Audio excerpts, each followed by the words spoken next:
പാലക്കാട് പഴയ ലക്കടിയിൽ അംഗനവാടി അധ്യാപികയുടെ മുഖത്ത് മുളക് പൊടി എറിഞ്ഞ് മാല മോഷ്ടിക്കാൻ ശ്രമം. കുട്ടിയെ ചേർക്കാൻ വിവരം അന്വേഷിക്കാൻ എന്ന വ്യാജേന എത്തിയ ആളാണ് അംഗനവാടിയിലെത്തിയത്. നിലവിളിച്ചതോടെ കള്ളൻ ഓടി രക്ഷപ്പെട്ടെന്ന് അധ്യാപിക പറയുന്നു.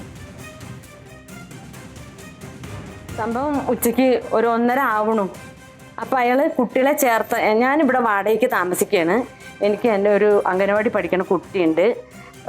ഭാര്യ ഗർഭിണിയാണ്. അപ്പോൾ 2 പേരെയും ചേർത്തണം എന്ന് പറഞ്ഞിട്ടാണ് വന്നത്. എന്നാൽ ശരി, ഞാൻ സർവേ ബുക്കിൽ എഴുതട്ടെ, നാളെ വരുമ്പോൾ ആധാർ കൊണ്ടുവരണം എന്ന് പറഞ്ഞു. എന്നിട്ട് ഞാൻ ബുക്ക് എടുത്ത് എഴുതാൻ നിന്നപ്പോഴാണ് അയാൾ മുളകും പൊടി എടുത്ത് എൻ്റെ മുഖത്തേക്ക് ഇങ്ങോട്ട് ഇട്ടിട്ട് ചെയിനിൽ ഇങ്ങനെ പിടിക്കുകയാണ് ചെയ്തത്. ഇവിടെ ഇങ്ങോട്ട് പിടിച്ചു.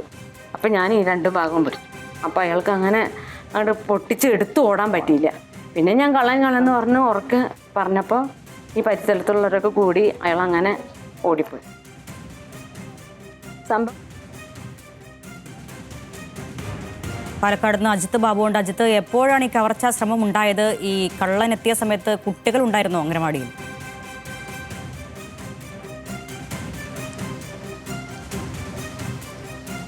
അരുണ്യ CG, ഇന്ന് ഉച്ചയ്ക്ക് 1:30 കൂടിയാണ് ഈ സംഭവം ഉണ്ടാകുന്നത്. അതായത് കുട്ടികൾ ഉൾപ്പെടെ അംഗനവാടിയിലുള്ള സമയമായിരുന്നു. പച്ച ടീഷർട്ടും മാസ്കും തൊപ്പിയും ധരിച്ചാണ് ഇയാൾ എത്തിയത്. അതിനുശേഷം ഇത്തരത്തിൽ താനിവിടെ വാടകയ്ക്ക് താമസിക്കുകയാണെന്നും കുട്ടിയെ ചേർക്കാനാണെന്നും ഉൾപ്പെടെയുള്ള വിവരങ്ങൾ പറഞ്ഞു. ഈ സമയത്താണ് ഈ അംഗനവാടി ടീച്ചറായിട്ടുള്ള കൃഷ്ണകുമാരി ഈ കാര്യങ്ങൾ സർവേ ബുക്കിൽ എഴുതാൻ വേണ്ടി തയ്യാറെടുക്കുന്നത്. ഈ സമയത്ത് കയ്യിൽ കരുതി വെച്ച മുളക് പൊടി മുഖത്തേക്ക് എറിയുകയായിരുന്നു. അതിനുശേഷം മാല പൊട്ടിച്ചോടാനായിരുന്നു ശ്രമിച്ചത്. പക്ഷേ ടീച്ചർ ഇത്തരത്തിൽ ഈ മാലയിൽ കയറി പിടിച്ചതോടുകൂടി ഇയാൾക്ക് ഇത് പൊട്ടിച്ചോടാൻ കഴിഞ്ഞില്ല. അതിൽ മനസ്സിലാക്കേണ്ട ഒരു കാര്യം, 3.5 പവൻ്റെ മാലയാണ്. ഈ മാല, നമുക്ക് സ്വർണ്ണത്തിൻ്റെ വില അറിയാം, അത്രയധികം വില ലഭിക്കുന്ന മാലയാണെന്ന് തിരിച്ചറിഞ്ഞതിൻ്റെ പശ്ചാത്തലത്തിലാണ് ഈ മോഷണ ശ്രമം എന്ന് തന്നെ നമുക്ക് വിലയിരുത്തേണ്ടി വരും. ഏതാണെങ്കിലും ഈ CCTV ദൃശ്യങ്ങൾ ഉൾപ്പെടെ ഇപ്പോൾ പുറത്തു വന്നിട്ടുണ്ട്. പോലീസ് ഇക്കാര്യത്തിൽ അന്വേഷണം ആരംഭിച്ചു.